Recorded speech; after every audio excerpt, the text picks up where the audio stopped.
नमस्कार, आपण पाहत आहात सत्यस्पर्श न्यूज. इचलकरंजी शहरात गुरुवारी सायंकाळी एक धक्कादायक आणि खळबळजनक घटना घडली आहे. जुन्या वादाच्या रागातून एका तरुणावर कोयता आणि तलवारीने जीवघेणा हल्ला करण्यात आला आहे.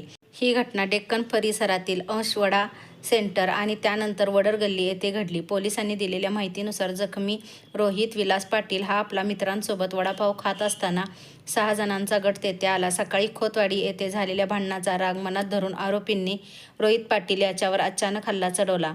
आरोपींनी त्याला धक्काबुक्की आणि मारहाण करत 2 कोयत्या आणि एका तलवारीने वार केले. या हल्ल्यात रोहित पाटील याच्या हाताला आणि मानेजवळ गंभीर दुखापत झाली आहे. हल्लेखोरांच्या तावडीतून सुटण्यासाठी रोहित पाटील वडर गल्लीकडे पळाला, मात्र आरोपींनी त्याचा पाठलाग करून तेथेही त्याला मारहाण केल्याचे समोर आले आहे. या प्रकरणी शिवाजीनगर पोलिसांनी गुन्हा दाखल करून प्रसाद मस्कर, प्रतीक मस्कर, यश ओगले, जय ओगले, सारंग नलवडे आणि एक विधी संघर्ष बालकाला ताब्यात घेतले आहे. घटनेमुळे इचलकरंजी शहरात एकच खळबळ उडाली असून पुढील तपास सहाय्यक पोलीस निरीक्षक विजय मस्कर करत आहेत. अशाच ताज्या आणि विश्वासार्ह बातम्यांसाठी सत्यस्पर्श न्यूजला लाईक, शेअर आणि सबस्क्राईब करा.